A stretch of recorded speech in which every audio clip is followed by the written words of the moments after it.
We got Les on the line. Les, how you doing today? All right, David. How about yourself? Hey, really good. Good. I hear you guys trying to make common sense out of the booking on Nitro.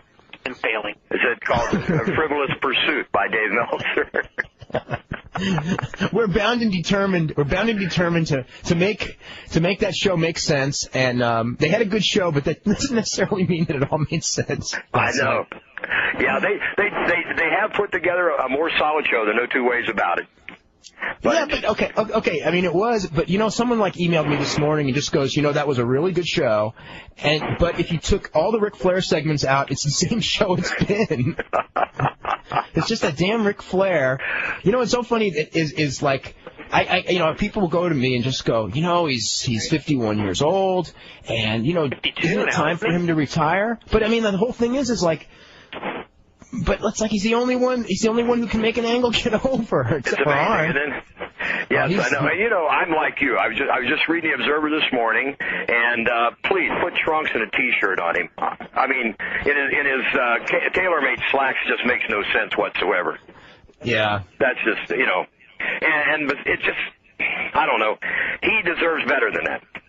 I mean, just his reputation. Yeah, but. He's now the 15-time. I can't say it that many times, can I? No. And not only that, he had probably, him and Jarrett had a very good match last night, and he did it with one arm. Right. I mean, it's like he's 51 years old and he's got one arm. And granted, he wasn't working with a bum this time, but he had he had the best match on Nitro in. God, I don't know. When was the last? Because they rarely have good matches on Nitro. Yes, you're right. You're absolutely right. And he did. That's what I was sitting there following was the fact that I knew he was favoring the arm, the shoulder, and watching him protect it and yet still, give as much as he could. And again, you got to go back and say this guy is a consummate professional. You know what else? I actually believe he's going to have a. Now, this may be completely ridiculous, and I may end up looking like the biggest fool in the world on June the 12th.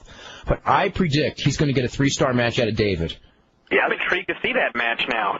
After watching Arn and David. Well, if David's not comfortable with the old man, he's never going to be comfortable with anybody.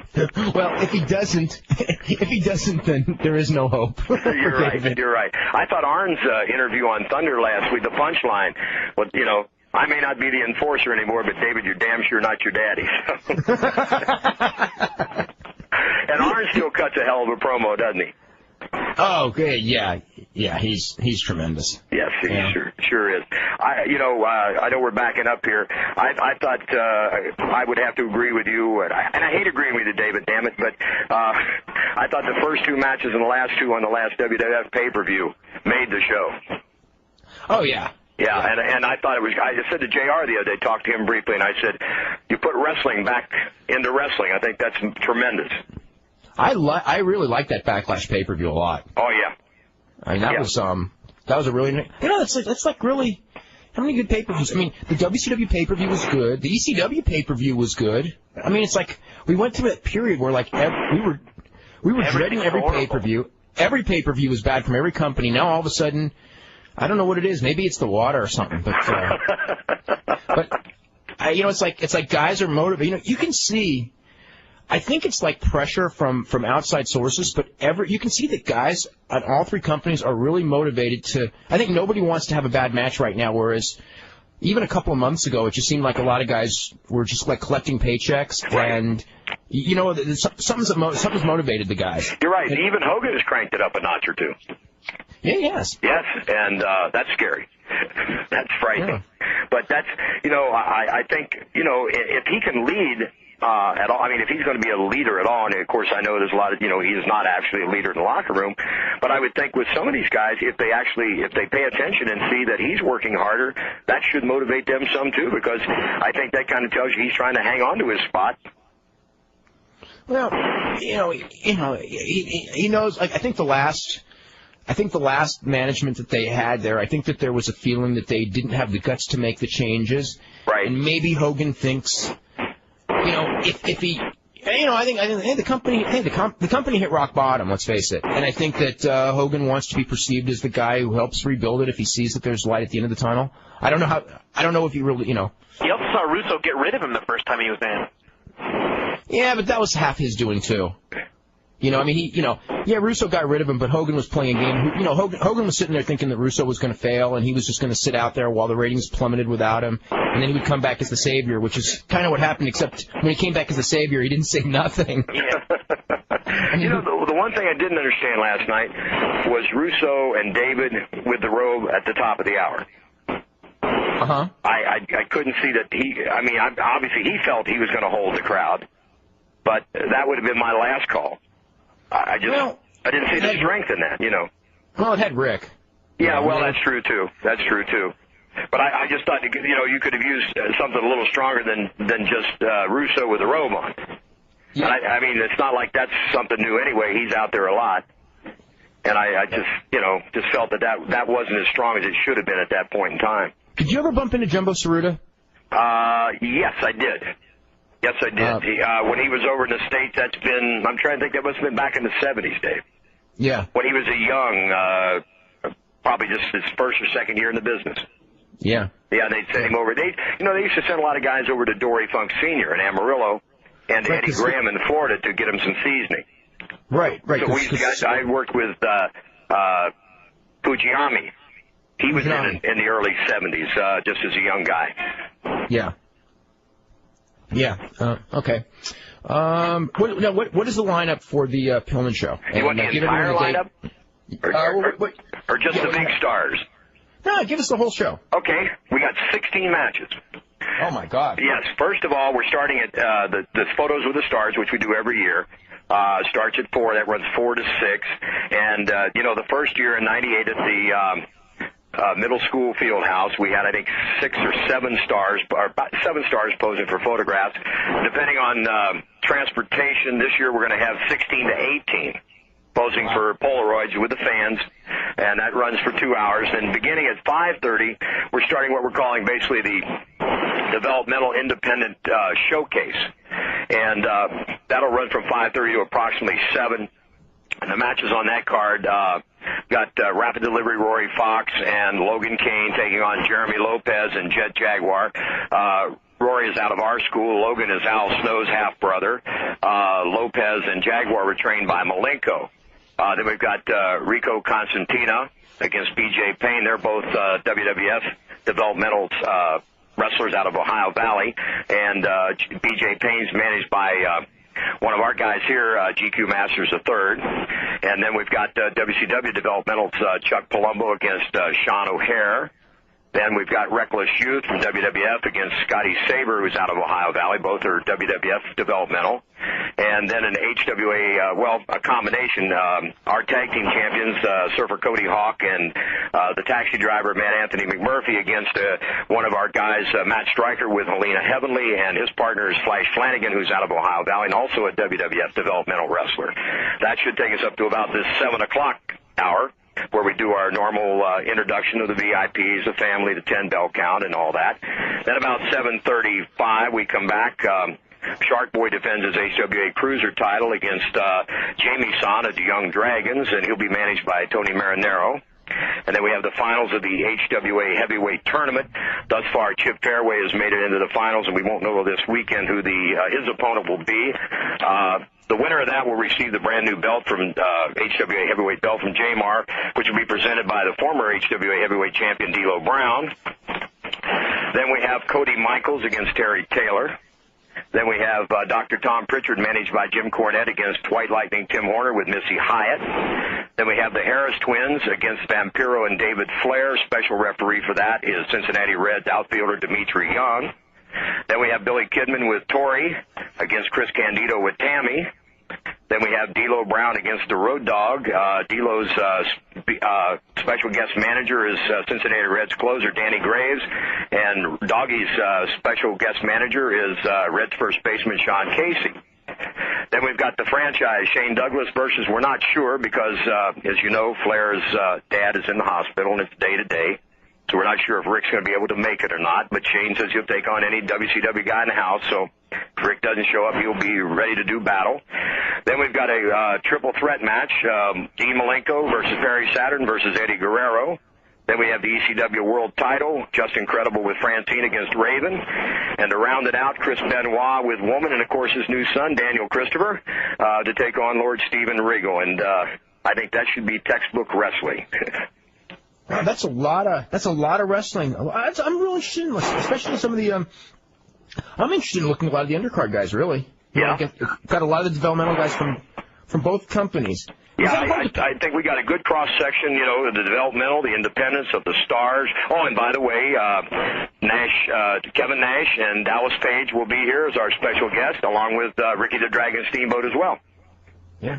So, and of course, we got the celebrity auction right now out on eBay. We have a Ric Flair robe, a pair of Chris Jericho boots, one of Kimberly's Nitro Girl outfits, one of Dallas Page sent us a white fringed leather jacket that he wore when he was managing the Diamond Stud. Billy Kidman's bringing a pair of his jean shorts autographed. D'Lo's bringing the white satin pimp outfit from WrestleMania. And so, you know, it's just going to be another, and if you go to the JMAR belt site, we sent Joe Marshall, who makes the championship belts. You know, he always donates a belt for a raffle every year. And this year, usually it's an old a replica of an old NWA belt. And this year, he has taken the artwork for the Pillman 2000 T-shirt and made that the main plate on the belt. So you talk about something that's going to be one of a kind. And we're going to have all the wrestlers autograph the leather part of that belt, and that will be raffled off.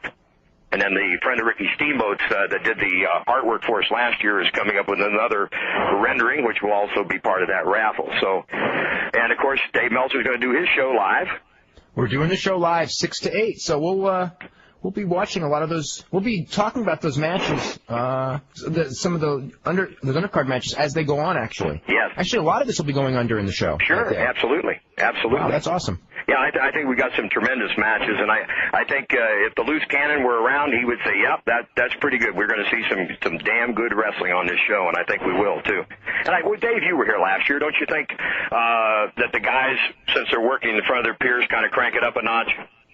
Yeah, I thought everyone did, especially Benoit and Rey Mysterio Jr. and those guys. I mean, they had a really good match. Oh yeah. And I mean every match was good. I mean even like I'll tell you what, you know, like Terry Taylor and Tom Pritchard, it was old school, but it was like it was like, boy, you know, it was like totally solid, you know. Right. Yeah, you know, some of my kids in that particular match, a couple of my students came to me the next day and said, you know, you're always talking about psychology and how the match flows. And he said, boy, everything you've said to me was very clear in the Pritchard-Taylor match. And I said, yes, I expect it was. But, you know, in a lot of these matches, you know, there's a lot of good, solid workers on this card. And, you know, to me, Rhodey is one of the most underestimated performers in our business, because although Brian doesn't have that great body or that great, you know, matinee idol look, he understands the psychology from his dad and his brothers, and he goes out there, I think, and elevates everybody he gets a chance to work with. You know, and D'Lo's no slouch either as a performer. Yeah, they did real well. Was D'Lo or was it Al Snow with? It was Al Snow with Road Dogg last year. Yeah, it was Al with Road Dogg last year, and D'Lo was with Foley. Right. Yeah. But that's, I think all these, I think anybody that shows up for this show will get their money's worth, no doubt about it. Yeah, and I think also the other thing is that for a lot of the guys, these underneath guys, it's probably, it's like a national audience for them to work in front of. I think that, you know, I noticed it with your guys last year. You could see everybody was, those guys were up. That was like, you know, the biggest show those guys were going to work on all year. Absolutely. Absolutely. Of course, Shark was able to get his developmental contract basically off the strength of that, too. And we've had independent kids sending us tapes and emails 6 months ago, you know, saying, I live in wherever, Seattle, or, you know, I'll pay my own transportation, let me come and work on the show. And, you know, the sad thing is, David, I'd love to give all those kids, you know, a chance to showcase themselves. It's just, you know, somebody said, well, how are you going to top this one? I said, unless we can add 3 days to this thing, I don't see how we can even come close. And of course, what we haven't mentioned is on Wednesday before, we're doing the fantasy camp, the Mark Curtis fantasy camp. So that's the 24th. 24th, and then the show that we're talking about is the 25th. 25th, right. Yeah, I just want to make sure everyone knows it's, I guess, what's that, a week from Thursday? Yeah, the fantasy camp's a week from tomorrow, and then a week from Thursday is the Pillman. Yes. Yeah. Fantasy camp, if you don't mind me throwing a little plug in here, we still have some spots open. It's $550 for the day. We start at 11 a.m. We'll probably finish somewhere around 8. We're going to serve lunch and a hot buffet at the end of the day.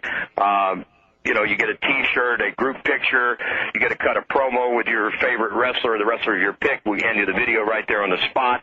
And, of course, we're going to try to simulate the first day in camp, and put these people through some paces and have a good time while we're at it. And at the camp, we're going to have Benoit, D'Lo, Shane Douglas, Eddie Guerrero, Road Dogg, Billy Kidman, Malenko, Cody Michaels, Tommy Pritchard, Perry Saturn, Shark Boys, Al Snow, Terry Taylor, myself. Tori Wilson's going to be there if you just want to stand around and stare. And David Pinzer's going to be in for both days. And when we serve dinner that evening on Wednesday, David's going to conduct a Q&A session. So we're having 2 of our rings set up in the ballroom of the Quality Inn just around the corner from our gym. And I think that's going to be a fun thing, too. Pam Hildebrand will be in for both days. And we're also going to have Mark's referee jersey at ringside for the Pillman show. As you know, he was an intricate part of that show both years. So. Oh, yeah. Yeah. So I just think all in all, and I don't know, you've heard the rumors about Arquette, right? What about David Arquette? No. That he was going to donate money to wrestlers.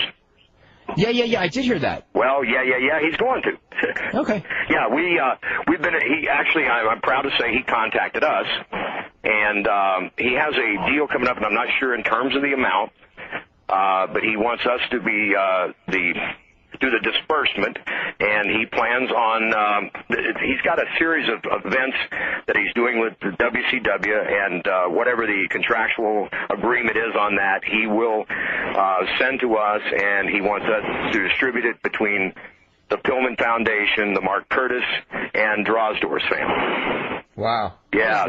That's really nice of him. Yes, I said I would. He is certainly a champion human being, if not a champion wrestler, and I'll be the first to give him a belt for that. So I've invited him. He's prepping for a movie up in Vancouver currently. I talked to him on Saturday, and just a real nice guy. I was very impressed, by his demeanor, and I invited him to come to the film, and I thought, because Melanie, obviously, and Pam, 2 of the 3 recipients will be there, and he's going to see if he can make arrangements, so Arquette may be in the house as well. So I think we have a great day.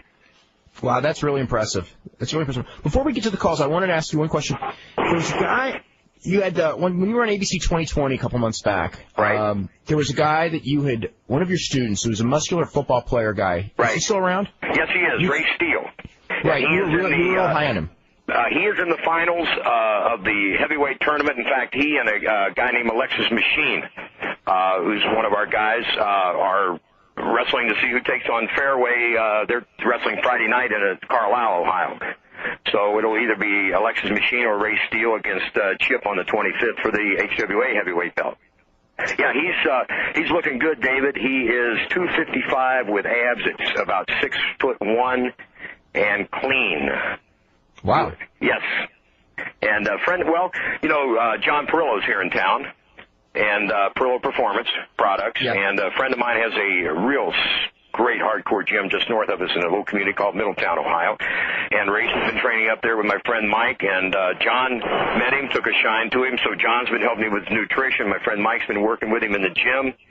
This kid, I think, if for no other reason than just his focus and his fire and dedication to the business, he's got to go someplace. I think you'll be impressed. Last year, he was just a student here and was part of the security force and helped around around the Pillman show. And I think if you see him perform this year, you'll be quite impressed with, especially for the fact that he's actually just been out in front of the public just a little over 6 months at this point in time.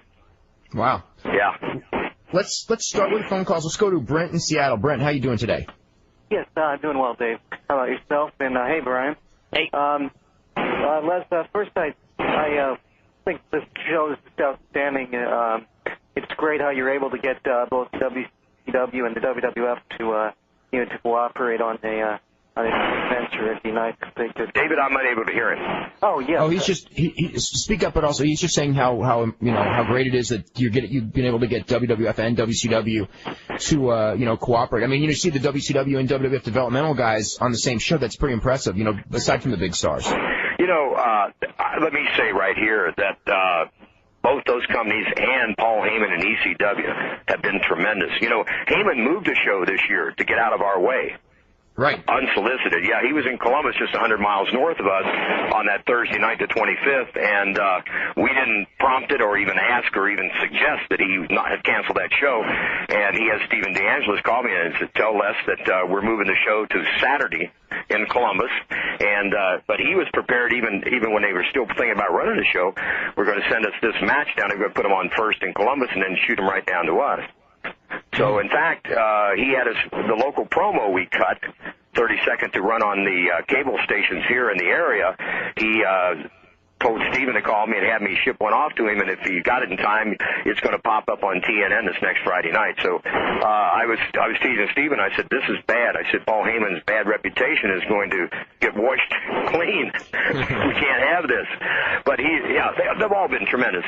And Jim Ross with Vince and Terry Taylor and JJ down in Atlanta. And we couldn't have done it, obviously, without them. And they've all been tremendously cooperative. And, of course, the real big deal is the guys that are coming in here for not one day this year, but a lot of them for 2 days. They're valuable days off, and they're giving it up. And, of course, these guys are performing for nothing. Yeah. It's just sounds like a spectacular show, and I got a lot of respect for Paul Heyman. Dave and Brian, I had a question for you guys. What exactly is Eric Bischoff doing right now? Because if he's not allowed to touch a checkbook, and Vince Russo's taking care of booking, what is he doing? Staying out of everybody's way and trying to probably trying to cut deals and things like that. What kind of to deal? expand the company name and things. I think there is actually a deal they're working on for Wednesday, not just storyline. As far as the deal they did at the end of the show where they said they weren't going to be at Thunder or whatever. Yeah, I heard Russo's going to actually be at Thunder, but he's not going to perform. Yeah. Which is part of the storyline. But Eric's working on something, right? Mm-hmm. Yeah. So they gave it a real secret of exactly what that is? I don't know what it is. Somebody told me it's a WWF guy, but I don't know. They're saying it's huge. Yeah, big WWF thing. What, Russo's going to wrestle? No. Oh, okay. No, Russo's going to be there, but Russo's not going to perform there, but he will be there, putting the show together. But Bischoff, I was told, it was not even at TV tonight. Oh. He's working on whatever big deal he's working on. I see. He's back doing big deals again then. Yeah, he's trying to get people to find the loopholes in the contracts. He did a good job with that. He got a lot of big stars in there the first time. My favorite was when he took Mike Awesome, who was got him from his contract or whatever, and then, in that same span of however many weeks or whatever, put the Cruiserweight and Hardcore title on two guys not under contract. How brilliant is that? When does CBS announce their fall lineup? And will that, will they be announcing the WWF part of the fall lineup? Because I guess NBC just announced yesterday. Everything, from what I gather, everything is on hold waiting for the courts, or to settle out of court, one or the other. I think there's some settlement meetings, and if they would go through, I guess the idea is that USA would get paid money to relinquish its claim to right of first refusal, and that, the wrestling wouldn't go on CBS except as specials, but it would go on, it would stay on the UPN, and then it would go on the Raw, all the Raw and the Raw, the Superstars, and the Challenge, or not the Challenge, the Live Wire would go to TNN, and then MTV would have Sunday Night Heat on Sunday night. So that's how it would go this season, and then the season after, I don't know what's going to happen to SmackDown at that point. And then the two syndicated programs could continue to be syndicated? Right. Okay. And CBS can go ahead and announce their fall lineup, and regardless of how the court case turns out, they wouldn't have to change anything. Right, because CBS, whatever they're going to do with wrestling is only going to be special programming anyway. Like they may do the old Saturday Night Main Event type thing once every 2 months or something before a pay-per-view or something, before a major pay-per-view do a big special. But they're not going to do weekly shows, at least this season. The season after, who knows. Got it. Thanks a lot. I want to mention real quick, because we have not brought this up, but it is official that Lance Storm has signed a 3-year contract with World Championship Wrestling. I think that it was pretty evident watching the pay-per-view, and he did release it on his website. I think he's going to be starting in a couple of weeks. I don't think he's going to be on this Monday, although he may be. But within probably 2-3 weeks, I'm sure he'll be on Nitro, and who knows? Let me ask you a question, David. Sure. The last caller was talking about the TNN and WWF and so forth.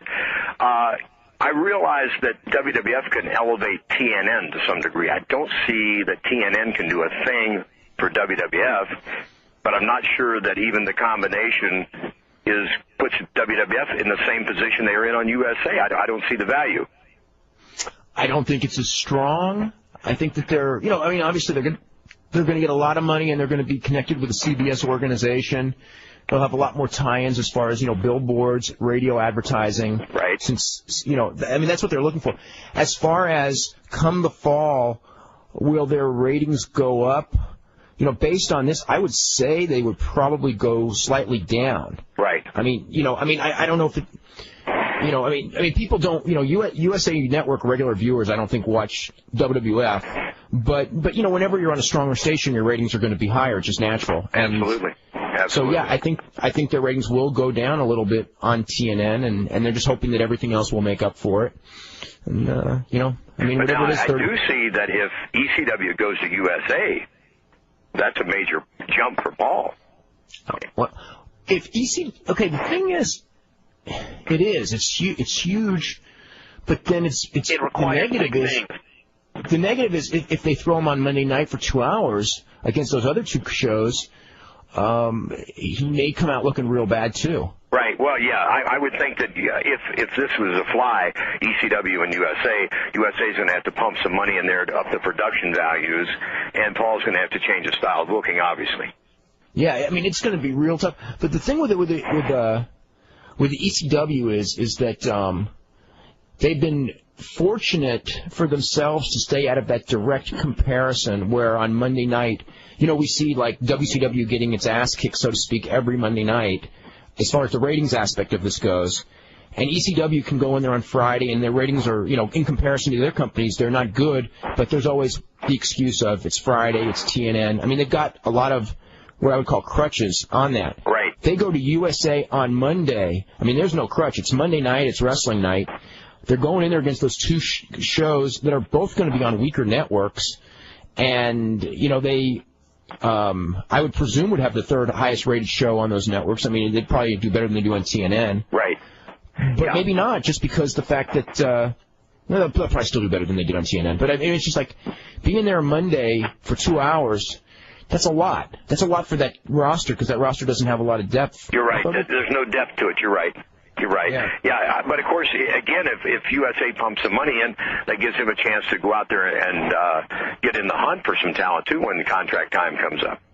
He's going to have to. Right. Because I was like watching the pay-per-view they had, and just as an example, they had Dave Cash and C.W. Anderson who went out there and had a really good match, but you put that match on Monday night against like anyone on WWF, and CW, just people aren't going to look at him as a star. And then you're also on Monday night, the look of the show, they're going to see this great-looking Raw, this not as great-looking Nitro, but it looks pretty great compared to the ECW look.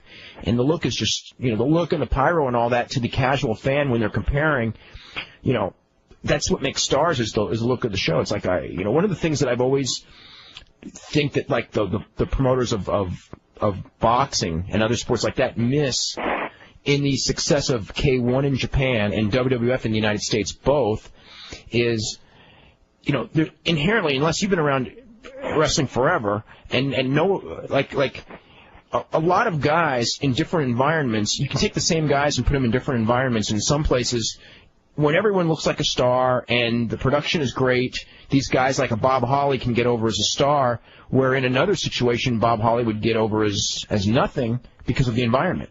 Oh, you're absolutely right. You're absolutely right, and that's one of the things, of course, Vince is obviously good at, is how to showcase average talent to make it look above average. I think that's the great thing that he does. Paul Heyman's good with that too, though. In a different way. Yeah. For wrestling fans, because he knows how to develop. Actually, what Paul Heyman's good at, and this is something that even I would say he's much better than Vince at, is Vince is good at showcasing talent. Paul Heyman is good at hiding weaknesses and accentuating strengths of talent in the ring. Yes, and that's never been more apparent than when guys leave there. Yeah. And they aren't protected. And you see, my God, he was a lot better than that on ECW. Yeah, but it's because Paul, like, I mean, just as a perfect example with Awesome, you know, I would talk to Paul about certain matchups with Awesome, and he would just go, no, can't do it. It'll expose Awesome. Right. You know, and in WCW, they throw Awesome out there with Nash, who's, you know, not a particularly good worker. And, you know, all of a sudden, Mike Awesome certainly doesn't look the same as he did in ECW, and there's a reason because Paul protected him with Tanaka and guys like Spike Dudley and Kid Cash would take big bumps for him. Sure, and he looks more like an average person than when he's standing next to Nash or Sid or some of the guys who we wouldn't consider big as far as WCW, but he looks average with those guys. And the one thing they shouldn't allow him to do yet is interview. Yeah, and Paul barely did. Yeah. But there's the thing that I don't understand about both companies yet. This has become more of an interview-driven industry. It's so, the little skits, the little vignettes are so important. Then with all the money that's being spent to produce these shows, why wouldn't we get a diction coach or an acting coach or someone? Coach. Yeah. Even use someone like Arn. Yeah, Lord, yes. We say it all the time. Why isn't Arn Anderson coaching or Terry Funk? I mean, when they brought Terry Funk back, before they ever brought him back, I would always go, you guys should bring in Terry Funk and have him coach. This is when Benoit and those guys were there. Coach Chris Benoit, be his tutor on interviews because, Chris Benoit can learn. He just needs the hands-on, training. And instead they bring Terry Funk in to wrestle, and they've got Arn there who's just an incredible interview. And I think both sides should do it. I think that Vince should hire an interview coach for Benoit and have him study it because, my God, when that guy can interview, his ring work's the best in the world. You're absolutely right.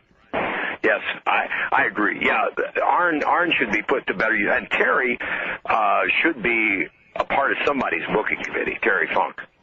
He's just got a tremendous agile mind for this business. And, of course, I realize he doesn't play politics well, and he'll be the first to say that himself.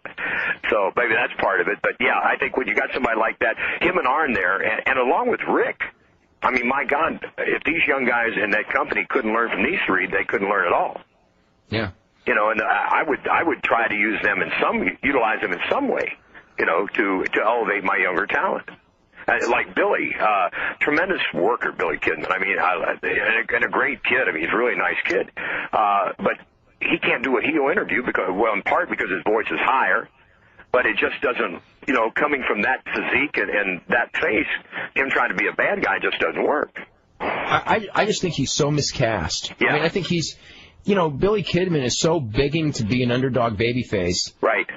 And, just and he's just so miscast, especially because he just doesn't do good heel promos. Yeah, and and then watching the thing with him and Hogan. Okay, so Terry's selling for him a little bit. Okay, given, but still the size difference, and a little bit. Yeah, and Hogan can't even get close to working Billy's style, and Billy certainly is not a guy who does power stuff. He's can't get out there and just power bomb somebody and make it believable. That's just a bad matchup, any way, shape, or form. And I think, to me, the automatic thing that I saw when Candido came on the scene was Billy and Tori and Chris and Tammy. That's why I put it on the film, and it made sense to me.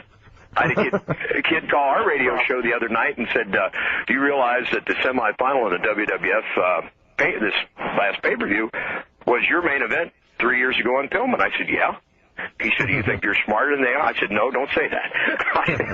I don't think I'm smarter than anybody. But, it's just, when I book that show, I book it in part, I guess, to please myself. Why lie about it? But in part, what I think Brian Pillman would book. Because he was about good, solid work, And to me, Candido and Kidman go out there and tear the building down, given the opportunity. Let's go to Weston, Virginia. Wes, you're next up with Les Thatcher. Hey, guys. How's it going tonight? All right. How about you? Pretty good. Les, I wanted to ask you if you have any update with your relationship with WCW and if there's any new prospects that you got sent in there or that they've got sent in to you.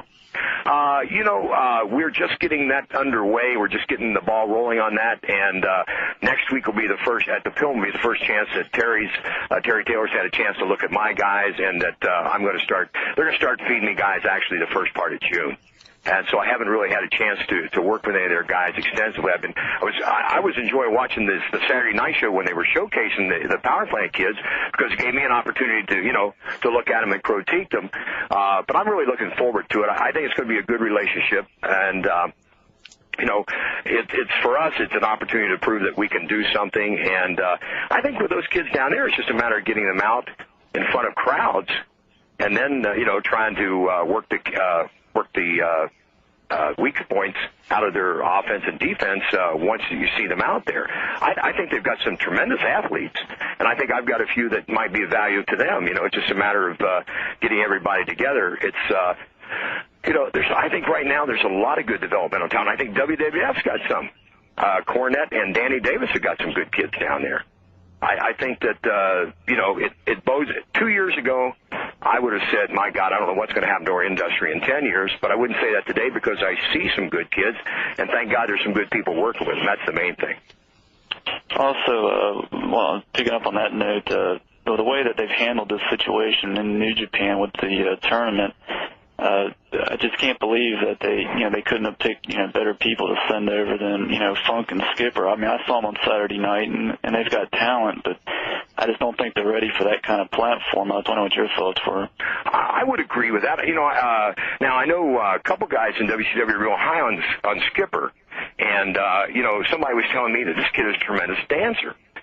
My question is, why is he dancing it? I mean, seriously, that when I was told to me, my old feverish mind started to work, and I could see, I'm thinking about music and how to get into the ring with it. I mean, you have to, it's showbiz to a big degree anymore, and you've got to play to somebody's strengths. It's kind of like Palumbo. Is he an impressive-looking athlete? Certainly, but I think he needs to be protected currently like they protected Goldberg.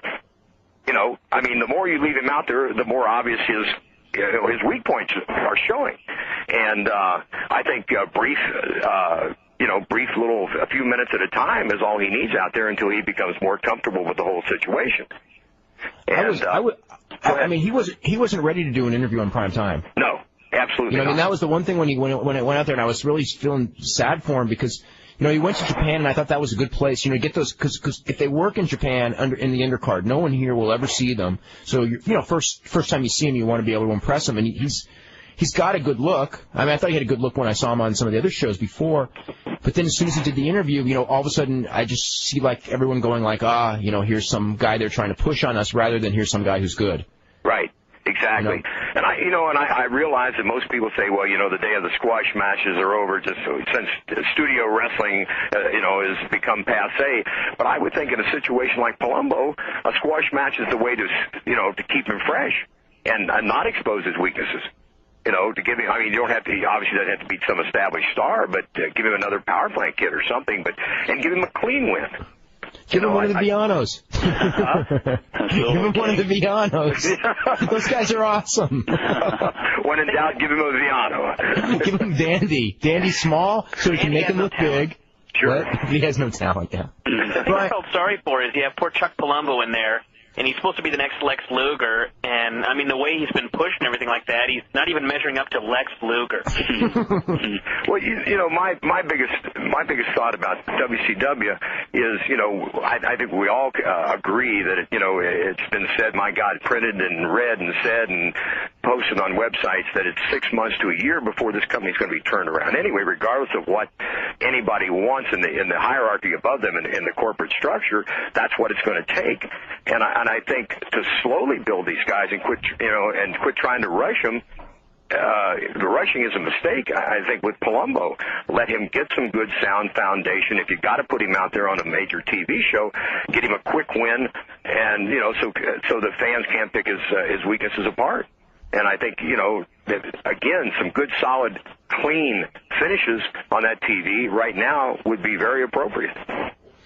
Brian, I got to read this to you. This is from Snoopy, and they're filling in the gaps anyway. Chronic stole the tag team belts back from Bagwell and Douglas last week on Sunday Night Heat, so that's why we didn't see it. Oh, yes.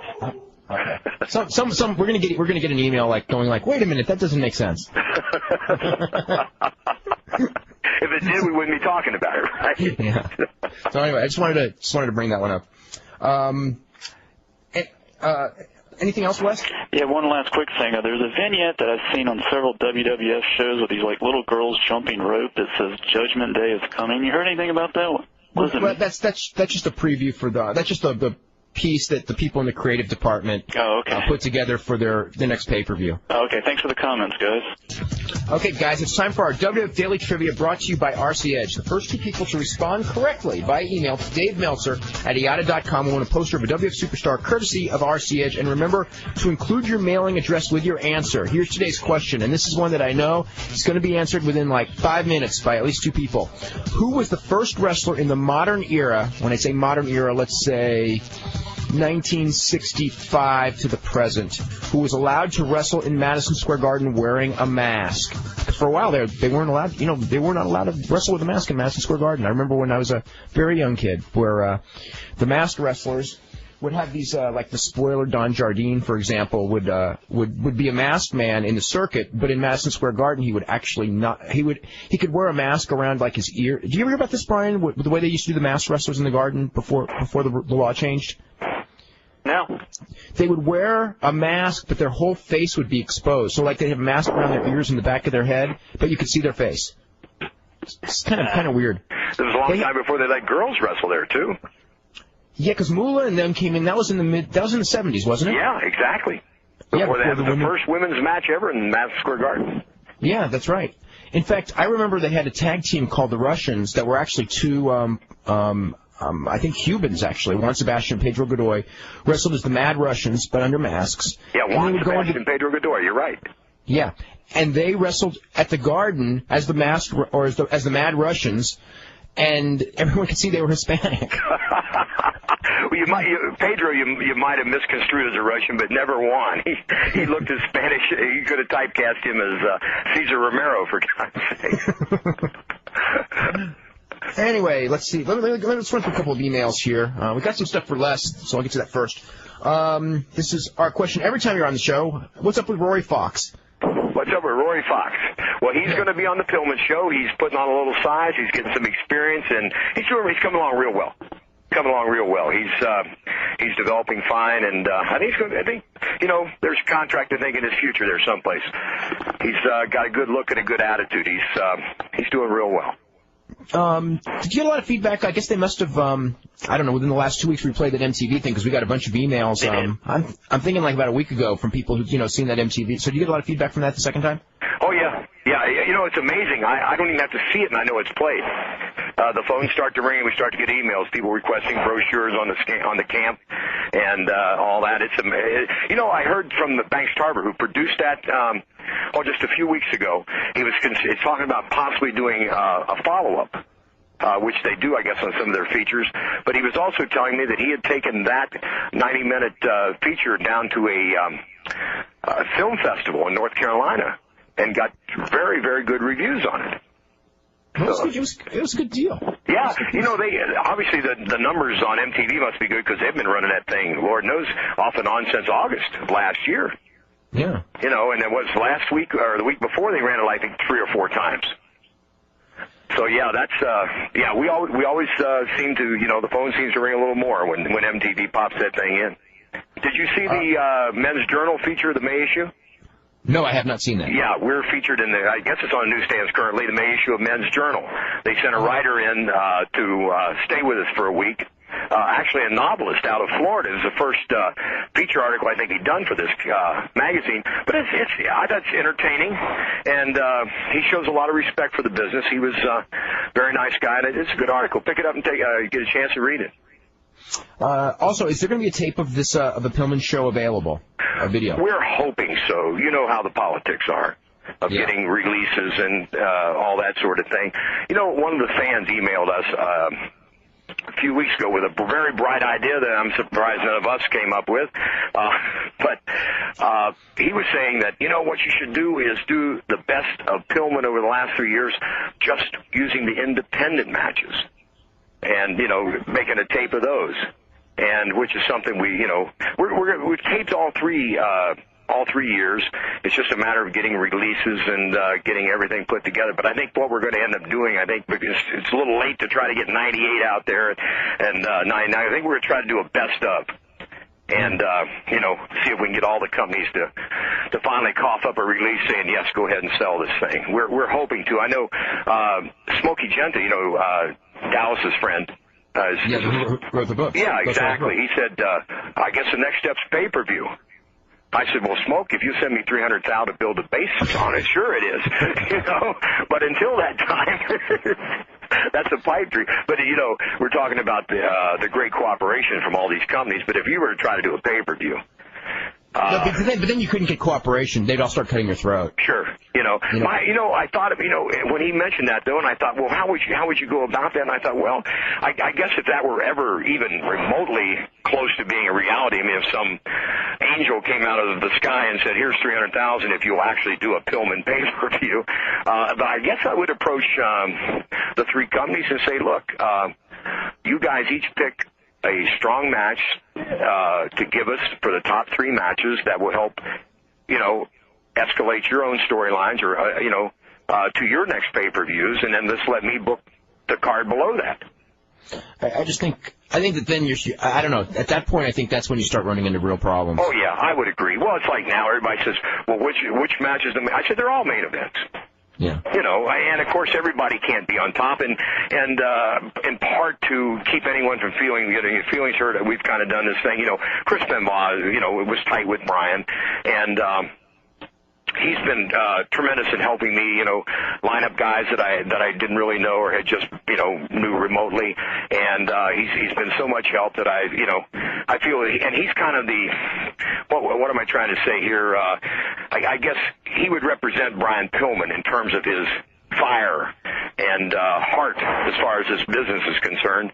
And so I've tried to, to make Chris, that's why when at first we started, we're going to have the Radicals, we're going to have Benoit and Malenko against Guerrero and Saturn, and then we had Al Snow was unable, he's coming in for the fantasy camp, but because of some things come up with the family, he won't be able to be here for Thursday. I was going to have him with Steven Regal, simply to give Al a showcase. I'm always teasing Al. I said, the fact that you're a good technical wrestler is the best kept secret in the industry. Between you and the heads and trying to make Blackman a personality, you never get a chance to really wrestle. I'm going to put you with Regal. And Al was actually looking forward to it, and then he couldn't do that, and I'm trying to think, okay, now, who do I get to work with Steven? And bless his heart, Benoit came forward and he said, well, we both work in European style, Japanese style, and of course, catch can American style. He said, and I love working with a guy named Regal. Expressed the same opinion several months ago to me. And so the other three guys said, well, we'll do a three-way, and everybody just, so we're keeping Benoit on top as long as we can do that. And he hasn't disappointed us yet, so. And again, I think that's going to be, if there's any aspiring young wrestlers and you're going to be at the Pillman, don't move from your seat when Regal and Benoit hit the ring, because you'll probably see a few moves you've never seen before. I want to make a real quick comment. Al, who won the trivia question? We got two winners already. Okay, and the correct answer to the first wrestler who was allowed to wear a mask in the modern era in Madison Square Garden was Mil Mascaras, who, in fact, as I recall, the way that thing went, that would be around 74, I'm guessing, that, he went and appeared before the New York State Athletic Commission, which actually had the rule, in effect, that you couldn't wear a mask in Madison Square Garden. And basically it was, if I can't wear a mask, I'm not wrestling there. You know what I mean? I mean, it wasn't like Don Jardine and the rest of those guys who all, they went there and, went without the mask. I mean, Mil Mascaras just told him, he goes, if there's no mask, then I will not go there. And I guess, he was a big money player back in those days, and whatever happened to cause the commission to change its mind, they did. And he headlined a lot of those shows there. I don't know that he ever did wrestle without his mask, has he? I don't think ever. I don't either.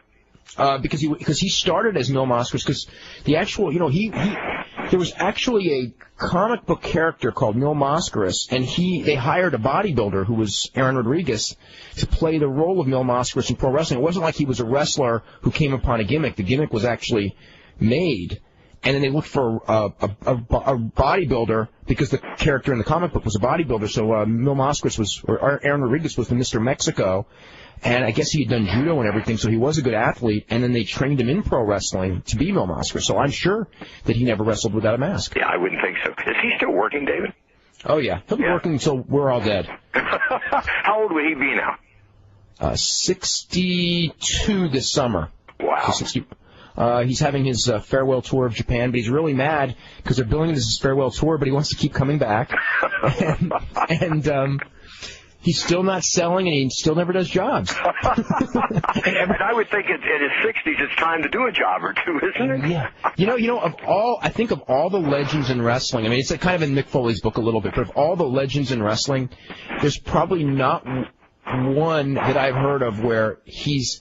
It's like personally, I know people like him, but business-wise, it's like everyone. I mean, just like the books, like Mick Foley's book. Billy Graham's working on a book, and Billy Graham is just like, you should see the stuff he wrote about Mil Mascaras, about trying to work with Mil Mascaras, because Mil Mascaras would, here's Billy Graham, who was a, marginal worker, giving him a lot of benefit of the doubt, but a strong personality, obviously. Sure. And Billy Graham was like, Mil Mascaras wouldn't sell for him. I mean, how do you wrestle a match where the babyface doesn't sell?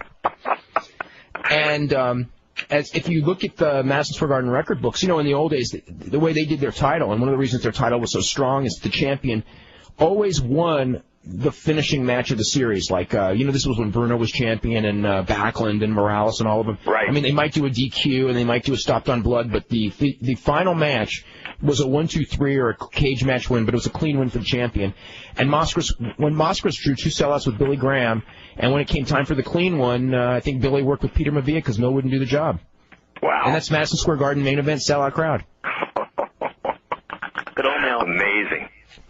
Yeah, I know, I don't know him well. I've met him on a couple of different occasions, but most of the guys were very negative in terms of, I know that I've talked to that have worked for the guy for the very reasons you're stating, no sell, no jobs, no nothing. I mean, for his day, he was an innovative performer. He was a great performer, but not to work with, I guess. Just to watch. Yeah, there you go. This is a question, Brian. You may have an answer for this, and people listening may have an answer because I have no idea. And it just says, is there a credible site or source for internet information about Roller Jam? So anyway, a Roller Jam Observer is actually what the guy's asking for, or something. I have no idea. I have no idea. Is that signed Cyrus from the network? I got Cyrus's website. That's a great character, but I'm like you. That's a horrible name for an executive of a network, Cyrus. Well, thank God, like on TNN on Friday, that the badge used to say Cyrus on it, and now, even though they call him Cyrus, the badge does say Don Callis. Does it? At least it doesn't say Mr. Virus. I hated that name even before they gave him this gimmick. This is someone who's asking about Mako, who wrestled for Main Event. Who wrestles for Main Event? It goes, whatever became of the Goldberg clone Mako that wrestled for Main Event out of Nashville? That kid, I don't know. He lives in Hawaii. I would love to get my hands on him for a long period. He and I spoke about the possibility of him coming up here. He lives in Hawaii, so I can't blame him for not wanting to leave home for any length of time. Tremendous looking bodybuilder, David. About 6'2", probably legitimately around 280, rock hard, and good kid, good attitude, no experience and no talent, and apparently no one's tried to train him. He made a European tour, which obviously anybody can do if you just look like a wrestler. Stephen Dunn and Reno used him in there a couple times, but it was strictly talk about squashes, it was the choke slam, big splash, or whatever, and you go home. But he is a good-looking guy, and from the couple conversations we had, I would think he has the attitude that if someone were to take him and work with him, he would at least give you his all to try. And if you can make any kind of worker at him with the look he's got, I think he would be damn good. Okay, let's go to Terry in North Carolina. Terry, you're next up. Hello, how you doing, Dave? Real good. Okay, yes, I got a question. How you like last night's Nitro? Me? Mm-hmm. I thought it was I thought it was probably the best one because of the Flair stuff. The best one in, a while. Well, the first one that those guys did was a good show, too. But, the Flair stuff was enough to where when the show was over, I thought it was a pretty darn good television show. Yeah, I kind of liked it pretty much also, too. But the question I want to ask you, too, was this right here. What's about Mayhem, WCW Mayhem pay-per-view? Mayhem pay-per-view in November? Uh-huh. What about it? That's too far away. Or do you mean the last one? I mean, because they have a lot of wrestling action in it involved also. Oh, because they did a lot of matches that night. As I recall, so many pay-per-views back in November, I don't think I liked the show. I thought that I think Benoit had some good matches with Jarrett. Benoit and Jarrett had a really good match, and then they had it was Benoit and Jarrett, I think. Mayhem, wasn't that the... It's Bret Hart and Benoit main event. Yeah, that was it, yeah. And Sting wrestled Bret, right? That was a pretty good show. Just a lot of the matches were so short with horrible finishes. Yeah, and I thought they really hurt the main event they hurt the main event a lot with all the run-ins that they didn't need. Yeah, and that horrible match between Sid Vicious and Goldberg, the I Quit match was horrible. Was that the one where we stopped on blood? Yeah. Nope. No, that wasn't Havoc. Okay, yeah, the Stopped on Blood one wasn't too bad. You're right. Yeah, okay, so this is the one that came back that wasn't good. Okay. This is nothing to do with what you guys are talking about, but when you mentioned Goldberg and Brett in the same breath, I want to throw a little plug in here for the Pillman auction. Dallas, I guess it was left in the dressing room, and Dallas came up. Remember the breastplate that Brett wore when Goldberg speared him? Yeah, in Toronto. Yeah. Okay. Well, we've got it for the auction. Dallas came up with it, and I guess he's a collector too. And, so yeah, he sent it to us, and we've got that for the auction at Pillman. That was a tremendous beginning of an angle that never went anywhere. Yes. I mean, it was just like when they did that, it was like, wow, Bret Hart and Bill Goldberg is a great angle because they're going to have good matches. It's going to make Bill Goldberg a better wrestler, and Bret Hart's reputation was enough that I think people would have bought it, and then somehow it just went nowhere.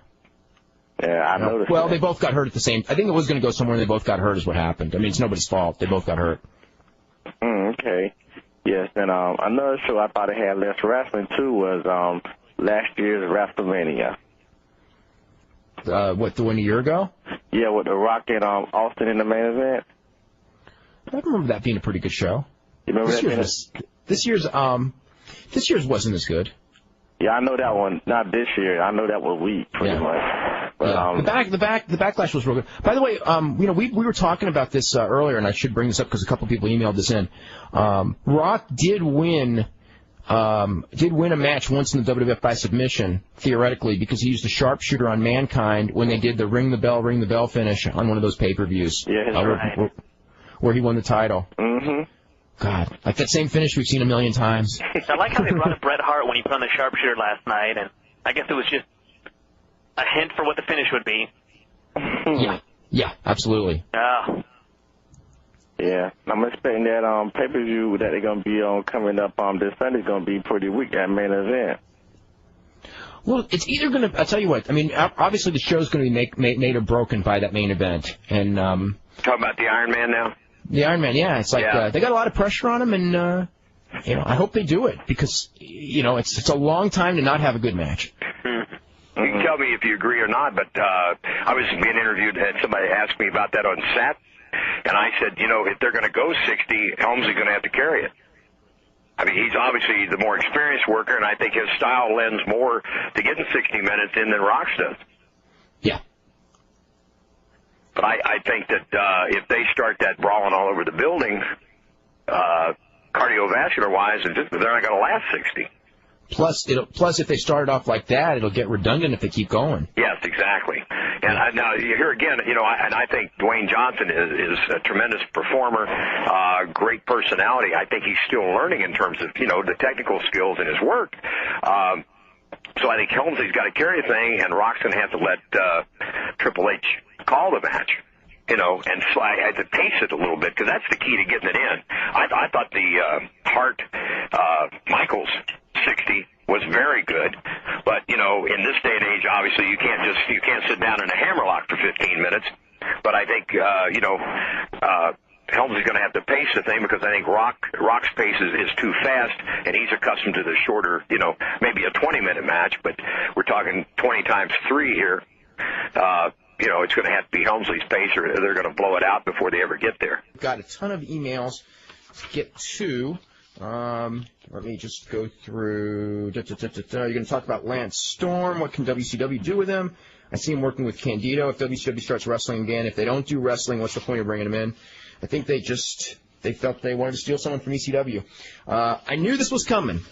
Very first email we got, Brian, this quarter hour. Dave, Chronic couldn't have taken the belts back at Heat on Sunday. They worked for WCW. I told you. This is from someone who says, I think you may have misunderstood Wes's question, but maybe he was just talking about the regular Judgment Day commercial, but there's a commercial aired during Raw that says his Judgment Day is coming. Who is he? If there's a he, it's The Undertaker. The Undertaker's going to be there. So maybe that's who he is. There's nobody else in Judgment Day in WWF, could there be? Yeah, I don't know. I don't either, but it seems like he's due back, next month? I think he's still be back in the ring, but I think he's going to be there at the show. I think he's going to be there in the last 5 minutes. Maybe when Vince goes to ring his Judgment Day. Oh, I got it. I got the finish. We got the finish of the last pay-per-view too, which was really too bad because they didn't switch it. Actually, it was good because it was a good finish. Vince is going to ring the bell, and the Undertaker comes and stops him. It's Vince's Judgment Day. How's that? All right. Because Undertaker comes in, because I know Undertaker's coming in the last 5 minutes of that match. I don't know that. I'm just assuming that's the way they introduce people. You know what I mean? For Impact. Right. So last minute Undertaker's coming out because, Rock's about to get screwed. Yeah, I think that's the finish. Okay.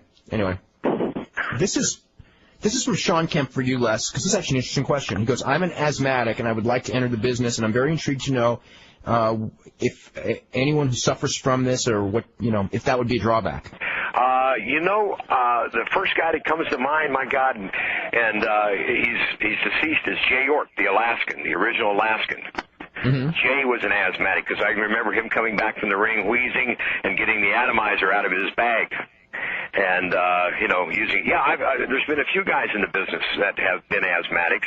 And I would, not being a medical person, I would assume it's to what degree, you have the asthma. But yes, I've known several wrestlers that have had asthma and performed quite well. I guess. X-Pac asthmatic? Beg pardon? Yeah, X-Pac would be. X-Pac was suffering from asthma just a couple weeks ago. So, yeah, he would be. Yeah, that's right. Yeah. Sean is, as a matter of fact. You're right. Yeah. So yeah, that's not an impossible hurdle to cross. This is about Ric Flair. It says this is from Richard Sullivan, who says Bob Ryder puts a photo of Ric Flair superimposed over a giant 15 on WCW.com. His other website proclaims that Ric Flair won the title for the 17th time, while WrestleLine declares that he's a 16-time champion. I still say he's a 20-time champion. This is Royal Duncan and Gary will agree, but come to their conclusion slightly differently than I do. Either way, here's my obsessive-compulsive rant on Ric Flair's titles. I remember a year ago, I'm going to look up whatever number we came up with. I think it was 18. So that would make this 19. Anyway, rather than go through, maybe we don't have enough time on the show to go through the ones, but I'm going to go through and figure out, because I remember Richard Sullivan wrote a thing, and there were a couple that, anyway, I came up with, I don't remember what number I came up with, but whatever the number is, 15's not right, but 15's the number they're going to use, so. Well, a lot of times back before cable, and you could see the same show all over the world, that belt could have been changed in Japan and was never recorded as such. And, No, but we know everything. Yeah. Right. Well, of course, know all, been all. No, when it comes to, they used to, they tried that once with Flair and Race in Singapore, and it was supposed to be a secret, but that one came out, and I don't know. Yeah, you're the guy that stirred our business topsy-turvy, Meltzer. That seeks out all this stuff. Yeah, all of this stuff that actually, especially now that David Arquette held the title, I don't think it really matters how many times the guy's held it. That's like somebody, an interviewer Saturday was talking to me. He said, what's your opinion of David Arquette as a WCW champion? I said, in a word, no. Why go past that, right? let's go to Ricardo in New York. Ricardo, you're next up. Hi, Dave. Hi, Mr. Thatcher. How you doing, Ricardo? I was just going to ask you about that David Arquette question, because I've had a lot of arguments with some of my friends that are WCW fans, and I tell them that the WCW belt, has been really hurt by David Arquette winning it. But they try to make it as it's the same thing as Vince McMahon winning it. How would you say it's different, or is the same deal? I'll tell you exactly why it's different, okay? Yeah. When Vince McMahon won the belt, SmackDown did a record rating. When David Arquette won the belt, Nitro did a record rating. But one was a record low and one was a record high. And that is the answer, okay? Yeah. And believe me, Brian and I complained about Vince winning it. We complained about the way he didn't lose it back. If it was up to me, I wouldn't have done it because it was a hot shot for ratings. I don't think, Nevertheless, ultimately, that's the answer on what the difference is. And it's not like it's right or wrong.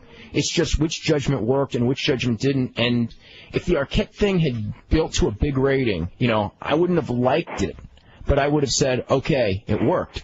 When it did a record low rating, the people who decided have to admit that what they were doing it for did not work. Now, they won't say that, but you really have to admit that. Yeah, that's true. Failed experiment, there's no two ways about it. Yeah. And the buy rate on that pay-per-view was real bad. Yeah. And, and that was because they didn't, they changed their plans every week, but they wanted to swerve people into having David Arquette beat Tank Abbott and go into the pay-per-view as world champion to swerve people, and they swerved themselves into, I think, the second or third lowest buy rate in the history of the company. So who swerved who? Yeah, that's right. I have a question it's for both of you guys, or is Brian there? Yeah, Brian's here. Okay, so for three of you. Jarrett or Jericho, who would you build your promotion around? Me? I think Jericho's got more charisma than Jarrett. I like Jarrett. I just don't think. I don't think both of them. I don't think both of them are world champions yet. To me, but I think that Jericho's closer than Jarrett because of the charisma factor. Yeah. Yeah, I would have to go along with that, and I think I think right now, and this is no disrespect to Jeff Jarrett. He's worked his butt off. He's given him everything. He's put his butt out there on the line and worked hard. But I think in terms of heat, he's exactly where he's going to go. I don't think they can build the territory around him, no matter how hard they try. But I think in the future with Jericho, that is a possibility. Brian, your turn. I would go with Jericho. There's something about Jarrett. He's a solid worker, and he's really old school. But when you watch him, it's almost like you don't see a guy that's state of the art. I see him going for. He's done this a couple of times. It's like he's going for a Frankenstein or he gets a power bomb, and I always think, when has Jeff Jarrett ever did a Frankenstein in his life? Never. And I don't know if that affects anybody else the way it affects me, but I just look at Jarrett as a mid-carder for that very reason. He just doesn't seem like, a state-of-the-art 90s or, New Millennium wrestler who could get up there and hold the world title. To me, one of the things about the world title, and I guess it's, unless probably, from that same era of when the world champion was, the guy. Right.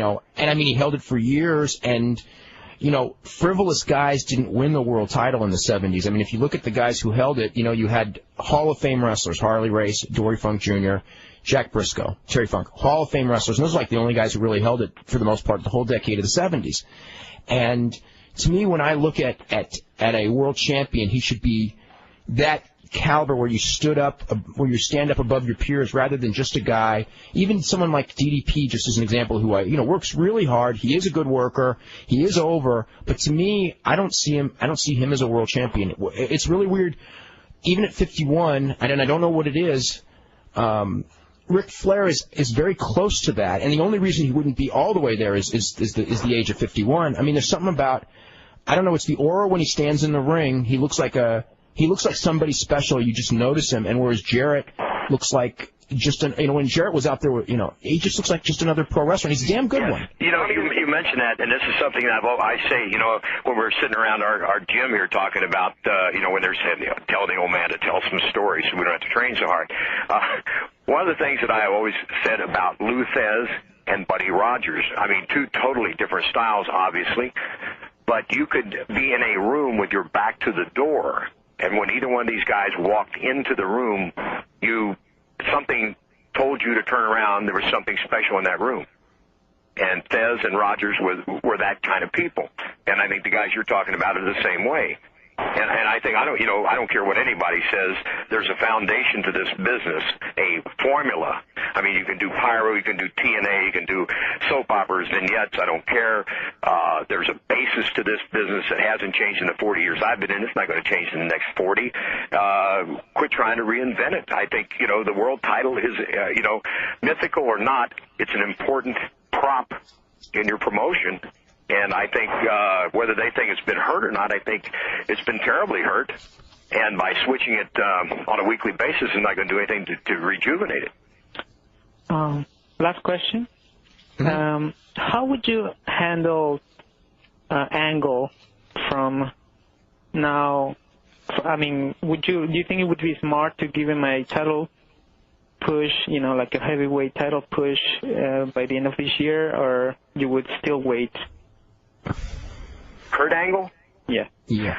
I think Angle needs more experience before he gets to that point, because I think the one thing, David just mentioned Race, Briscoe, Funk, Flair. There's one common thread that runs through all these people besides what else we're talking about. They can elevate somebody else's game. They can take different style wrestlers and conform to their style and perform with them. And I don't think Kurt has enough. I think he's got the potential for all that. I just don't think he has enough experience to do that at this point in time. I think some of those comedy skits he did recently kind of sidetracked him, too. Also, I think it's just a rush. I don't think a guy 2 years in, I think that he should be, I think that when the fans kind of get the impression that a guy should be world champion, I think that he should probably, to me, shouldn't be world champion then for another 6 to 9 months, because you got to make him really want it bad before you give it to him. Sure. Rather than like once the people kind of figure out, hey, wait a minute, this guy's world championship caliber, then that's when you start building it, rather than try to shove him down the throat and give him a belt to get him over. Because to me, it's like when you give the guy a belt to get him over, all it does is take the belt down. Right. Exactly. And I think that world title thing, in the past, that's always been the case. It was the plum that was hung up there. Well, I'll tell you, a guy who was red hot as a young babyface who all the grandmothers and the little 14-year-old girls loved and would cry if he was getting his can kicked, and they gave him a title and took it away from him in a short period of time back in the 70s, and basically, as far as I'm concerned, killed a lot of his heat, and that was Tommy Rich. Yeah. As long as he was the clean-cut babyface fighting to get there, and he never quite attained it. But once they gave him that belt and then took it off of him in just a matter of days, I think that took a lot of the steam right out of him. He was never the same. No, absolutely he was not. hurt by that. And he and I discussed that at one point back in the 80s, and he mistaken what I said to think that he never. I said, no, Tommy, I don't mean you. But I said, your style lend more to being the contender, the guy chasing the bad champ, the heel champion, opposed to being, because a lot of times with a good that type of babyface, once they attain the high level they can go, then that mystique that the fans are following is gone. They've achieved what you've been hoping they'll achieve, and once they have, there's nothing left to fight for.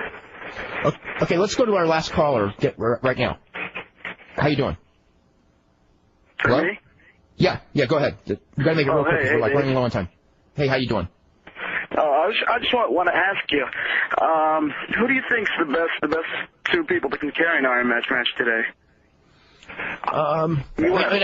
I could do U.S. because they're Japanese guys who are probably the two best. Yeah, Masao Kobashi, I think. Yeah, Masao Kobashi. I would say Masao Kobashi too. Brett and Benoit. David, you're more attuned to what's going on in the Orient than I would. But here currently, right off the top of my head, without thinking twice, Malenko and Benoit, I'm going to give you 60 tomorrow. You serious? Yeah, it'd be tough though. It'd be tough for them. What would be tough for them is to they could do it, but I don't know if, you'd have to get them over enough to where the people would want to see it. I mean, it'd probably be a phenomenal match. Oh, yeah. I can't see Malenko because he can't get that much crowd heat. Not as much as Benoit. He's not that much water. Sorry, I missed that. Malenko can't get that much crowd heat, can he? Sometimes it's hard. I mean, I've seen him like with Scotty 2 Hotty, he did a hell of a job. But that was not a 60-minute match either. I know, they'd lose that. And David, you noticed what a lot of the fans didn't. So my kids came in and said, boy, Scotty and Dean had a hell of a match. I said, yes, Dean carried him well, didn't he? Yeah. A lot of people didn't notice. But, I mean, which is not to take anything away from Scott. But, yeah, Dean elevated him. And I think that's the thing with Malenko. Yeah, he probably, don't get me wrong, when I said those two guys automatically Benoit and Malenko, I didn't mean that they're going to draw a record buy rate or anything like that. But, I mean, in terms of talent, mechanical skills, those two guys can go out and give you 60. I would think every night, just like Flair or Funk or Harley could have. Yeah, we are totally out of time. As far as that question goes, I think it'd be hard for anyone today to do 60, and we're going to see. But I think I just think it would be so hard because 30 is a marathon today. Yes. 20 is a super long match, so 60 is like like doing 2 marathons in the same day. And I don't know. We're gonna learn a lot about American wrestling fans on Sunday because they are the 2 most over guys except for Austin in the business. And they are good workers. They've never done this before, and we'll see how the crowd reacts to it. Maybe it'll be a big surprise. Can I throw a plug in here for a couple websites for Pillman and Hildebrand? Yeah, make it real quick. Okay, PillmanShow.com, BrianHildebrand.com, HWAOnline.com. They're all linked. Join us next Wednesday for the Fantasy Camp. Give us a call, 513-771-1650, or for the Pillman on the 25th. And, David, look forward to seeing you next week. Yeah, I look forward to seeing you. And don't forget, we'll be back here tomorrow at 6. Thanks very much, Brian. Thanks, Les.